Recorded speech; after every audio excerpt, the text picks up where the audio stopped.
Hello, today in less than 5 minutes, KNG International Advisors will give you a summary of last week's most important international financial news, focusing on part 1 of Let's Talk Long Term, titled An Introduction. Last week we said that investors should be wary of focusing too much on the past or on the current situation in markets and try to instead think about the long term. What will the world look like in 5, 10, or 20 years' time? This is what matters for investors rather than the immediate news stories of the day, whether they be about inflation, the economy, or, as sadly in the case currently in the UK, political incompetence. This does beg the question, well, what do you mean by thinking about the long term? In other words, what does that mean and how do we apply that as an investor in a useful way? First, an admission. Predicting the future is hard, really hard. Accurately forecasting the weather more than a week in advance is beyond the ability of the world's most powerful supercomputers. To use another unfortunate analogy from the UK, predicting who will be our Prime Minister next week is beyond the ability of the world's most powerful supercomputers.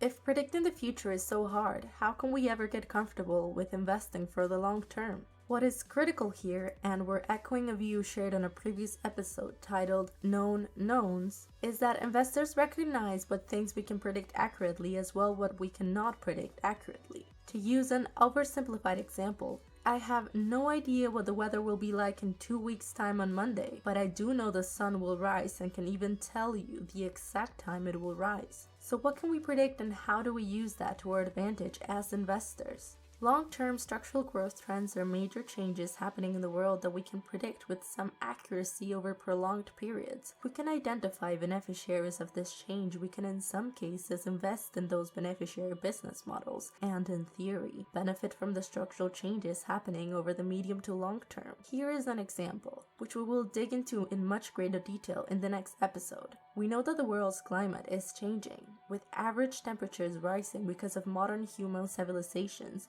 use of fossil fuels as a source of power. We also know that there is growing government and private sector action to attempt to tackle this issue. This is not an accurate prediction of what temperature rises will look like specifically, or which specific companies will benefit from investment in climate change mitigation, but it is a direction of travel for the world that we can predict with an elevated level of confidence. That is the best base from which we can start to zero in on specificities of the trend which we can be confident about, which then can lead to making investments. There are many trends like this which we can with high degree of confidence predict will happen in some form and as such set the stage for making investment in companies which we think will be beneficiaries of the trend. Over the coming weeks, Dominion Capital Strategies will be digging deeper into some of the biggest long-term trends that they are thinking about and which offer investors very appealing long-term investment opportunities.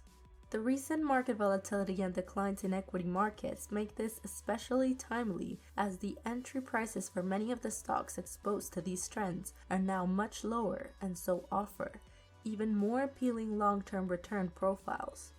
The sources used on today's video were Yahoo Finance, Bloomberg, and Dominion Capital Strategies. My name is Juliana Lato from KNG International Advisors, and we wish you an excellent start of the week. Also, we would like to thank you for watching our video. Don't forget to subscribe to stay updated on all the important financial news, and don't hesitate to contact us if you have any queries or further comments.